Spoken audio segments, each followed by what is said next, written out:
जब हम self improvement की बात करते हैं तो हम बहुत कंफ्यूज और ओवरवेल्म्ड होते हैं कि मैं क्या करूँ, इतना कुछ है करने को, इतना कुछ है इम्प्रूव करने को, बट पता नहीं कहाँ से स्टार्ट करना है। अगर आपको भी ऐसी कन्फ्यूजन होती है then you click on the right video, क्योंकि इस वीडियो में मैं आपसे शेयर करूंगी बहुत ईजी बेयर मिनिमम चीज़ें जो आप अपनी लाइफ में कर सकते हो, जो आपके डिफरेंट एरियाज ऑफ लाइफ को इम्प्रूव करेगा। इस वीडियो को एंड तक ज़रूर देखना, क्योंकि मैं आपसे हेल्थ, वेलनेस, पर्सनल ग्रोथ, इन सब चीज़ों के साथ साथ फिजिकल ग्लो अप और फन और एडवेंचरस लाइफ कैसे जिए वो ही शेयर करूंगी। बट बिफोर वी स्टार्ट, एक बात समझना बहुत इंपॉर्टेंट है कि ये एक कॉन्टिन्यूस प्रोसेस है। ऐसा नहीं कि आपने 30 दिन लगातार या एक हफ्ता लगातार अपने ऊपर काम करा और अब आप रिलैक्स हो सकते हो। नहीं, ऐसा नहीं है। जब आपको भूख लगती है और आप खाना खाते हो तो इसका मतलब ये तो नहीं ना कि आपने ज़िंदगी भर का खाना खा लिया और आपका ज़िंदगी भर का पेट भर गया है। आपको दोबारा भूख लगेगी, आपको दोबारा खाना पड़ेगा और ये चलता रहता है। सिमिलरली सेल्फ इंप्रूवमेंट का भी ऐसा ही है कि आप अभी स्टार्ट करो, धीरे धीरे मोमेंटम बढ़ाओ, लेकिन ये कॉन्टिन्यूस प्रोसेस है। आपको बार बार करते रहना पड़ेगा। ये नहीं कि बस एक महीना या एक हफ्ता कर लिया और फिर बस मज़े, ऐसा नहीं है। ये आपको लाइफ लॉन्ग अपने लाइफ पे अपने ऊपर काम करते रहना पड़ेगा। मैंने भी अपनी सेल्फ इंप्रूवमेंट की जर्नी कम से कम 6 साल पहले स्टार्ट करी थी, जब मैंने अपने आप पे काम करा, अपनी चीज़ों पे काम करा, अपनी इनसिक्योरिटीज़ पे काम करा। लेकिन ऐसा नहीं है कि अब मैं काम करना बंद कर दिया है। अभी भी मैं नई चीज़ें सीखती हूँ, अभी भी मैं नई चीज़ें करती हूँ और डेली कुछ कुछ बेटर करती हूँ। मेरा बस ये इंटेंशन रहता है कि जो मैं कल थी या जो मैं पहले थी उससे आज मैं बेटर हूँ और परसों मैं और बेटर हूँ। तो आपका भी ऐसा ही माइंडसेट होना चाहिए और इसी माइंडसेट के साथ आप ये वीडियो देखना। Hi, my name is Mansi and I make content on self development. आपके चैलेंजेस और आपके पेन पॉइंट्स को समझ के मैं actionable tips and tricks share करती हूँ, so that you actually take action and be a better version of yourself. So if that is something you'd like, don't forget to subscribe. Let's get started. चलो अपनी life को 4 parts में divide करते हैं। Personal growth, health and wellness, physical glow up and funzies. I call it funzies but this is basically your fun, adventure, leisure time. तो हम सबसे पहले डिस्कस करेंगे पर्सनल ग्रोथ के बारे में। आप सबको पता है इतना ज़्यादा कंपटीशन हो गया है आजकल, स्पेशली जब AI आ गया है तो और भी ज़्यादा कंपटीशन हो गया है। जॉब सिक्योरिटी नहीं रही है, इसलिए बहुत इंपॉर्टेंट है, ये मेरे को आपको बताना भी नहीं चाहिए, आपको पता होना चाहिए कितना इंपॉर्टेंट है अपनी पर्सनल ग्रोथ पे काम करना, अपनी स्किल्स पे काम करना और रोज़ कुछ नया सीखना, बेटर करना। तो इसके लिए मैं आपको 3 टिप्स शेयर करूंगी। आप बस वो करो और फिर धीरे धीरे उनको बिल्ड करो। Number 1, read a lot of self help books, specially उन टॉपिक्स पे जिसमें आपको इंटरेस्ट है, ताकि आपकी एक हैबिट बिल्ड हो रीडिंग की। और उन टॉपिक्स को भी धीरे धीरे इंट्रोड्यूस करो जिसमें आप थोड़े वीक हो, जिसमें आपको इंप्रूव करना है, कुछ नया सीखना है। Now I will do a quick rapid fire of different books that I would recommend for different life situations and problem areas. If you want to learn about finances, read Psychology of Money. If you have social anxiety, read How to Be Yourself. If you procrastinate a lot, then read Eat That Frog. If you want peace of mind, read Focus on What Matters. If you want to be more creative, read Big Magic. If you are feeling stuck, then read Maybe You Should Talk to Someone. These are some of my favorite books that I would really recommend that you read and then build on your reading habit. Number 2, have a learning mindset. आप अपने mindset को थोड़ा change करो। आप थोड़े और curious बनो कि आपको नई नई चीज़ें सीखने का मन करे, नई नई चीज़ें पढ़ने का मन करे। बहुत सारे टूल्स हैं जिससे आप सीख सकते हो। आप वर्कशॉप्स अटेंड कर सकते हो, आप कोर्सेज ले सकते हो। यूट्यूब तो फ्री है, आप यूट्यूब पे देखो, बहुत सारे फुल फ्लेजेड कोर्सेज होते हैं 3-3, 4-4 घंटे के। जो भी आपको टॉपिक पसंद है, जो भी आपके फील्ड का टॉपिक है, वो एक कोर्स ले लो और ट्राई करो कि थोड़ा अपस्किल हो जाओ। इसके साथ साथ आप उन यूट्यूबर्स को फॉलो करना स्टार्ट करो, सब्सक्राइब करो, जो आपकी फील्ड में आपको समझाते हैं, चीज़ें सिखाते हैं या फिर कुछ न्यूज़ शेयर करते हैं, करंट अफेयर्स जो शेयर करते हैं, उन यूट्यूबर्स को सब्सक्राइब करो। आप AI वर्कशॉप्स लो, AI के बारे में और वीडियोस देखो। गो बियॉन्ड ChatGPT, और भी AI टूल्स हैं जो बेटर हैं। काफ़ी AI टूल्स हैं जो कंबाइन करके ज़्यादा आपको बेटर रिजल्ट देंगे, आप उनको सीखो। Number 3 and the last one in personal growth is learn about finances and plan your finances. Now I can not stress enough कि कितना इंपॉर्टेंट है आपके फाइनेंसेस मैनेज करना। अगर आप ऐसे हो कि आपको सैलरी आती है और वो आपके सेविंग्स अकाउंट में पड़ी रह जाती है और या फिर बहुत स्पेंड हो जाती है, तो बहुत इंपॉर्टेंट है कि आप एटलीस्ट बेयर मिनिमम एक्शंस लो कि आपके थोड़े फाइनेंसेस जो हैं वो मैनेज्ड रहें। मैं नहीं कह रही आप जाके इन्वेस्टमेंट करो बहुत बड़ी बड़ी, आप म्यूचुअल फंड्स को आप सारा टाइम देखते रहो कि क्या शेयर प्राइसेस क्या चल रहे हैं, पूरा ट्रैक रखो। वो बहुत टाइम कंज्यूमिंग भी होता है और आई नो थोड़ा सा डॉन्टिंग भी लगता है। मुझे तो बहुत लगता है, मेरे को तो फाइनेंसेस से बहुत डर लगता था, but at least now I can definitely से कि एटलीस्ट मैं बेयर मिनिमम कर रही हूँ, जिसकी वजह से थोड़ा सा ये है कि हाँ, फ्यूचर थोड़ा सिक्योर्ड रहेगा मेरा। तो इसके लिए आपको बस 2 चीज़ें करनी है। Number 1 is start budgeting. It is very important that you start budgeting. बहुत ईजी सा एक रूल होता है 50-30-20, जो आपको स्टार्ट दे सकता है कि कैसे बजट करना है। इसमें क्या होता है कि जो 50% आपकी सैलरी होती है ना,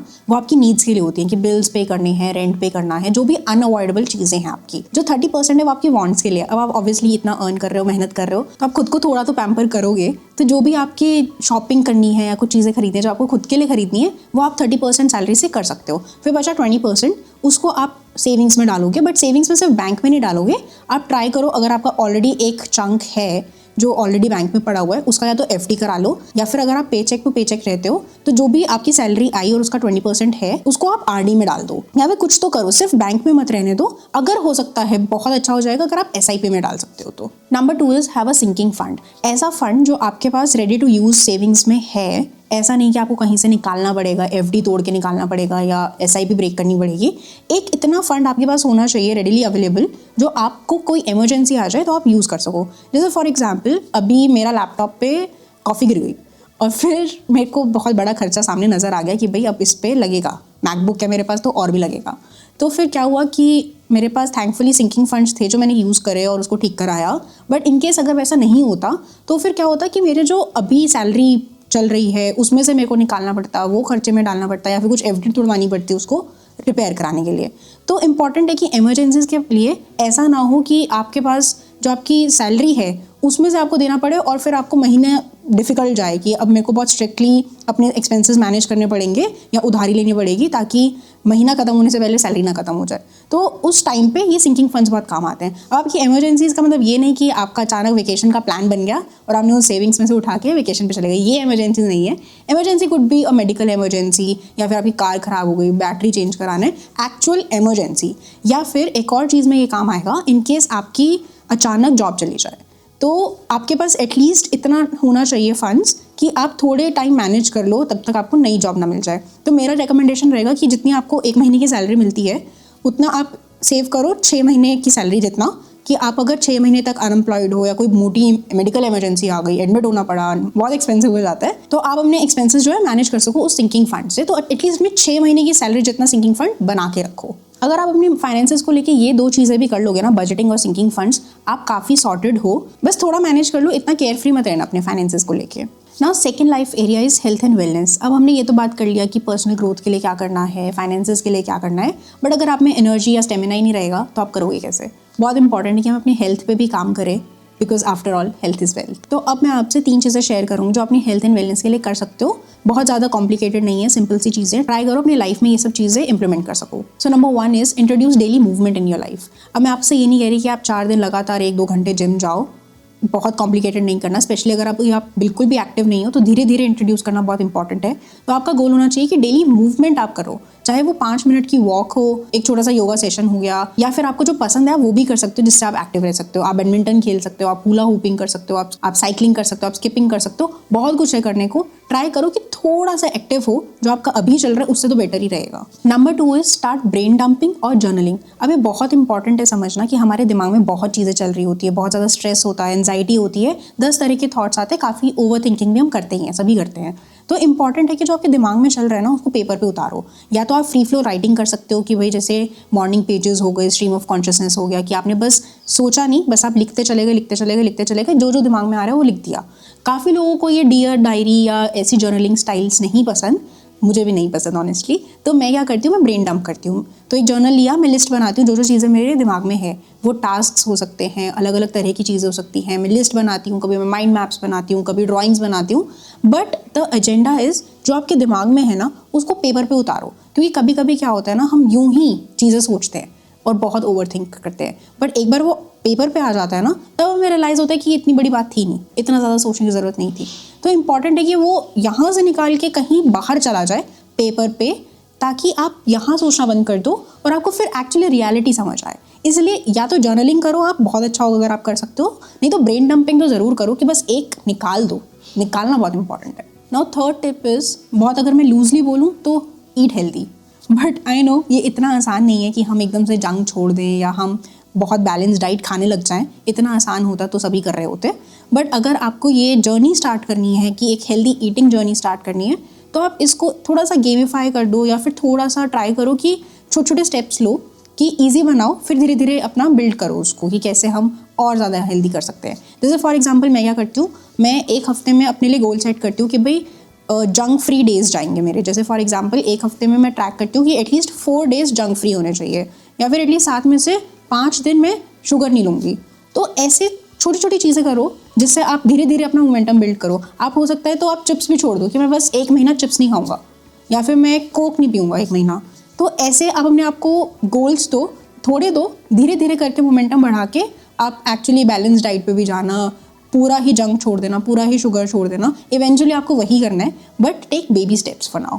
okay, now a little fun part. अब हम अपने फिजिकल ग्लो अप के बारे में बात करेंगे। ऑब्वियसली यहाँ का ग्लो अप बहुत इंपॉर्टेंट है, यहाँ का ग्लो अप बहुत इंपॉर्टेंट है, बट साथ साथ आप कैसे दिखते हो, आपकी अपीयरेंस कैसी, आपकी पर्सनैलिटी कैसी है, वो भी बहुत इंपॉर्टेंट है। उससे आपका कॉन्फिडेंस बिल्ड होता है, उससे आप प्रेजेंटेबल लगते हो। इसलिए looks and physical glow up is also very important. इसके लिए भी मैं आपसे 3 बेयर मिनिमम चीज़ें शेयर करूंगी जो आप करो, थोड़ा सा आपकी बॉडी में चेंज आएगा, आपकी लुक्स में चेंज आएगा, आपकी फिजिकल अपीयरेंस में चेंज आएगा। Number 1 is have a AM and PM skin care routine. अब मैं आपको ये नहीं बोल रही हूँ कि आप एक 10 स्टेप का स्किन केयर रूटीन बना लो अपने लिए और 10 चीज़ें लगा लो मुंह पे, ऐसा नहीं है। अभी बहुत ज़्यादा ट्रेंड में है स्किन केयर, आप देखोगे बहुत ज़्यादा मार्केटिंग एड्स चलते हैं, ट्रेंड्स चलते हैं, ग्लास स्किन हो गया, कोरियन स्किन हो गया, ये सब हो गया। बट आप प्रैक्टिकली समझो कि आपकी इंडियन स्किन टोन है, आप इंडियन क्लाइमेट में हो, तो थोड़ा डिफिकल्ट है कि आपकी कोरियन ग्लास स्किन होगी। अगर आप ये समझोगे और उस हिसाब से अपनी स्किन को ट्रीट करोगे तो बेटर रहेगा। तो बहुत इंपॉर्टेंट है कि आप अपनी स्किन को समझो, अपनी स्किन टाइप को समझो कि आपकी ड्राई है, ऑयली है, कॉम्बिनेशन स्किन है, कैसी स्किन है और कैसे प्रोडक्ट्स लगेंगे, एक्ने प्रोन है या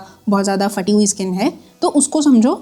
और आपको क्या करना है, बहुत सिंपल सा रूटीन बनाना है। एक क्लेंजर लेना है अपनी स्किन टाइप के हिसाब से, एक मॉइस्चराइजर लेना है और दिन में आपको सनस्क्रीन लगाना है। शाम को आप फेस वॉश करो और मॉइस्चराइजर लगा लो, बस। अब अगर आपको थोड़ा सा और लेवल अप करना है तो आप 1-2 एक्टिव्स इंट्रोड्यूस कर सकते हो, again based on your skin concerns. उससे ज़्यादा कुछ नहीं करना। अगर आपकी एज 25 से ज़्यादा है तो आप रेटिनॉल इंट्रोड्यूस कर सकते हो, रात को लगाना, और सुबह सनस्क्रीन ज़रूर लगाना अगर रात को रेटिनॉल लगाया है तो। बेस्ट होगा अगर आप अपने डर्मेट से पूछ लो कि भाई आपके स्किन कंसर्न्स ये हैं और वो आपको क्या रिकमेंड करते हैं, आप वही फॉलो करो।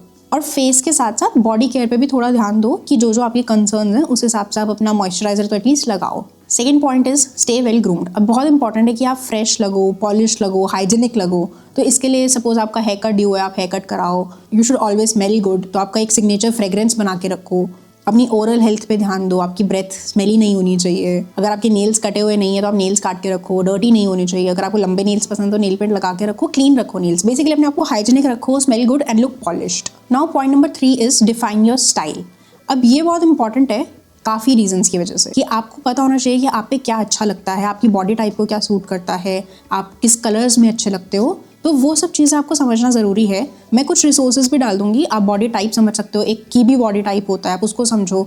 आप एक सीज़न भी होते हो कि आप कौन से सीज़न में आते हो, आप वो भी समझो कि आपके कौन से कलर्स अच्छे लगते हैं। मैं यहाँ पे एक चार्ट डालूंगी, आप देखोगे अलग अलग सीजन्स हैं और अलग अलग कलर्स रिकमेंडेड हैं अलग अलग लोगों के लिए। तो वो आप समझो आपका सीज़न क्या है, आप पे क्या कलर सूट करेंगे, और आप ट्राई करो, एक्सपेरिमेंट करो कि आप अपनी यूनिफॉर्म्स बनाओ। जैसे मैं क्या करती हूँ, मुझे पता है कि मैं समर्स में एक शर्ट और एक वाइड लेग जीन्स पहनती हूँ, मेरे पे वो अच्छा लगता है। या फिर मैं एक समर कुर्ती पहनती हूँ और जीन्स पहनती हूँ, मुझ पे वो अच्छा लगता है। विंटर्स में मेरे को एक हुडी अच्छी लगती है, वाइड लेग जीन्स पसंद है या एक स्वेटर पसंद है। तो ये मेरी यूनिफॉर्म्स हैं। तो इससे क्या क्या फ़ायदे होते हैं ना, एक तो मेरे को सोचना नहीं पड़ता मेरे को क्या पहनना है, मुझे पता है कि मुझे क्या पहनना है। सेकंड इज़ आपको कभी ऐसा नहीं लगेगा कि मेरे पास इनफ कपड़े नहीं है, आज मैं क्या पहनूँ, मेरे पास कभी कुछ होता ही नहीं है पहनने को। नंबर 3 इज़ जो ये ट्रेंड्स आते हैं ना, कि आज कुछ लेगिंग्स ट्रेंड हो रही हैं, कभी कोई तरह का स्वेटर, कभी कोई तरह की जैकेट ट्रेंड हो रही है, तो मुझे पता है कि मैं कंफर्टेबल ही नहीं हूँगी उन कपड़ों में। मेरे लिए बहुत इंपॉर्टेंट है कि मैं कंफर्टेबल रहूँ। तो मुझे पता है कि वो ट्रेंड चल रहा है बट वो मेरे लिए नहीं है, तो मैं फालतू के खर्चे नहीं करूँगी। तो इंपॉर्टेंट है कि आप अपना स्टाइल डिफाइन करो, उससे काफ़ी टाइम भी बचता है और पैसे भी बचते हैं। इसके साथ साथ एक सब टिप देना चाहूँगी कि स्टार्ट इन्वेस्टिंग इन बेसिक्स। आप अगर बेसिक्स जो आपके हैं ना, ब्लैक टी शर्ट हो गया, वाइट टी शर्ट हो गई, शर्ट्स हो गई, मेरे लिए यही बेसिक्स है, तो आप उनको हाई क्वालिटी, तो वो आप सस्ते में मत खरीदो, थोड़ा हाई क्वालिटी में इन्वेस्ट करो। I really like the brand Uniqlo, आप उनसे ले सकते हो, उनके बेसिक्स बहुत ही अच्छे होते हैं और बहुत ही हाई क्वालिटी के होते हैं। Okay, now the fourth segment is my favourite, funzies. इसमें हम बेसिकली डिस्कस करेंगे different life adventures, fun, leisure. क्योंकि सेल्फ इंप्रूवमेंट का मतलब सिर्फ ये नहीं होता कि आप अपनी ग्रोथ पे काम करो, आप अपनी हेल्थ पे काम करो, फिजिकल अपीयरेंस पे काम करो। बहुत इंपॉर्टेंट है कि आप थोड़ा सा लाइफ में एडवेंचर भी रखो, उससे भी आप बहुत कुछ सीखते हो। जैसे एक बहुत सिली सा एग्जाम्पल है, आजकल मैं और मेरे हस्बैंड रात को ऑफिस से आके ऊनो खेलते हैं, तो उससे क्या होता है, मेरी ऑब्जर्वेशन स्किल्स बहुत इंप्रूव हो गई है। मैं ऑब्जर्व करती हूँ कि उसका नेक्स्ट मूव क्या होगा, मैं अपने मूव स्ट्रेटेजाइज करती हूँ, कैसे हम ज़्यादा इंप्रूव कर सकते हैं गेम में, हम वो देखते हैं। तो उससे भी काफ़ी लर्निंग्स होती है। इसलिए इंपॉर्टेंट है कि एक फन एलिमेंट लाइफ में रहे, प्लस आपको बर्नआउट भी नहीं होगा। अगर आप थोड़ा सा अपने लिए भी जियोगे तो आपको बर्नआउट होना बंद हो जाएगा। तो फंजीज के लिए भी मैं 3 चीज़ें रेकमेंड करूंगी। नंबर 1 इज क्रिएट मंथली और वीकली रिचुअल्स। अब ये क्या हो गया कि आपने मंथली कार्ड पार्टी होस्ट कर दी, या फिर गेम नाइट होस्ट कर दी, या फिर अपने फ्रेंड्स के साथ हर हफ्ते एक बार PUBG खेल लेते हो फ़ोन पे। तो ऐसे छोटे छोटे रिचुअल्स जो आपको एंटरटेनमेंट देते हैं, आपको फ्रेंड्स के साथ कनेक्टेड फील कराते हैं, वो सब चीज़ें आप स्टार्ट करना शुरू करो। Number 2 is go on solo dates. अब बहुत इंपॉर्टेंट है कि हम खुद से भी चीज़ें करें, हम अपने लिए भी चीज़ें करें और उससे क्या होगा, आप इंडिपेंडेंट बनोगे, आप चीज़ें सीखोगे, आप किसी पे डिपेंडेंट नहीं होगे कि कोई आपके लिए कुछ कर दे, आप खुद ही फिगर आउट करोगे कि कैसे फिक्स करनी है चीज़ें। तो आप सोलो डेट्स पे जा सकते हो, सोलो मूवीज़ पे जा सकते हो, सोलो ट्रिप्स पे जा सकते हो। आप अपनी सिटी को ही ऐसे एक्सप्लोर करो जैसे आप कोई टूरिस्ट हो। आप एक लिस्ट बना लो कि भाई अलग अलग कैफ़ेज़ हैं मेरी सिटी में जो मेरे को ट्राई करने हैं, और आप खुद ही चले जाओ। आप एक पूरा दिन अपने लिए स्पा डे बना सकते हो, जो भी आपको अच्छा लगता है, बट आप ट्राई करो कि चीज़ें अकेले भी करना स्टार्ट करो जो आपको एंटरटेन करे या जो आपको लेजर दे। Number 3 is indulge in hobbies. तो आप बहुत तरह की हॉबीज़ स्टार्ट कर सकते हो। आप निटिंग स्टार्ट कर सकते हो, पॉटरी स्टार्ट कर सकते हो, अलग अलग वर्कशॉप्स ले सकते हो। आप डिस्ट्रिक्ट या बुक माई शो पे देखो कितने सारे इवेंट्स हैं, वर्कशॉप्स हैं, आप उनको बुक कर लो इस वीकेंड के लिए। जैसे हमने पिछले वाले पॉइंट में सीखा था कि लर्न करना बहुत इंपॉर्टेंट है, एक लर्निंग माइंडसेट होना बहुत इंपॉर्टेंट है। वो थोड़ा स्किल्स की तरफ था, ये वाला थोड़ा एंटरटेनमेंट एंड फन की तरफ है। तो वो भी बहुत इंपॉर्टेंट है कि आप उसमें भी नई नई चीज़ें सीखो। एंड प्लीज़, फंजीज का मतलब ये नहीं है कि आप रील्स को बिंज करने लग जाओ, आप बैठ के घंटों फ़ोन चला रहे हो, इंस्टाग्राम देख रहे हो, वो नहीं कहना चाह रही मैं, उसमें टाइम मत वेस्ट करना। बट अगर आपको लगता है कि आपको थोड़ा फ़ोन का एडिक्शन है, तो मैंने एक डूम स्क्रोलिंग पे वीडियो ज़रूर बनाया है, आप उसको देखना, मैं यहाँ पे कहीं पे डाल दूंगी। वो आपको काफ़ी सारी टिप्स देगा जिससे आपका एडिक्शन कम होगा और आप लाइफ में कुछ बेटर कर पाओगे। Okay, so these are all the tips and tricks that I wanted to share in this video. मैं यहाँ पे एक स्क्रीन पे सारी टिप्स डाल दूंगी ताकि आप एक स्क्रीनशॉट ले सको। And just remember that self development की जर्नी ऑनगोइंग होती है। ऐसा नहीं कि आपने 1 महीना कर लिया और फिर खत्म हो गया। आपको अपने आप पे काम करते रहना पड़ेगा। और सिर्फ यही चीज़ें नहीं है, और भी तरह की चीज़ें होती है। कम्युनिकेशन स्किल्स होती है, बॉडी लैंग्वेज होती है, तरह तरह की चीज़ें होती है, और मैं इस पर कंटेंट बनाती रहती हूँ। अगर आपकी कोई रिक्वेस्ट है तो आप कमेंट्स में डाल सकते हो, मैं वो भी देखूंगी और मैं उस पर डेडिकेटेड वीडियो भी बना सकती हूँ। But now before you go, मैं हर वीडियो में एक होमवर्क जरूर देती हूँ, क्योंकि मैं नहीं चाहती कि आपने ये वीडियो देख लिया और अब आप बंद करके अपनी नॉर्मल रूटीन में चले गए। I actually want you to take action. तो बहुत सिंपल सा होमवर्क है, इतनी सारी मैंने टिप्स शेयर करी, आप कोई भी एक टिप लो और उस पर काम करो। माय रिकमेंडेशन वुड बी, या तो आप डेली मूवमेंट स्टार्ट कर दो या फिर आप एक यूट्यूब का कोर्स स्टार्ट कर दो। बट इंपॉर्टेंट है कि आप एक्शन लो, अपनी कोई भी फेवरेट फंजीज में से भी कोई एक टिप ले सकते हो और आप उस पर काम करने लग जाओ, और धीरे धीरे और टिप्स इंप्लीमेंट करो और फिर उस पर बिल्ड करो। बहुत इंपॉर्टेंट है। और आप मेरे को कमेंट्स में बताना कि आपने कौन से टिप पे काम करने का सोचा है। So if you like this video, don't forget to hit that subscribe button and I will see you next time. Bye.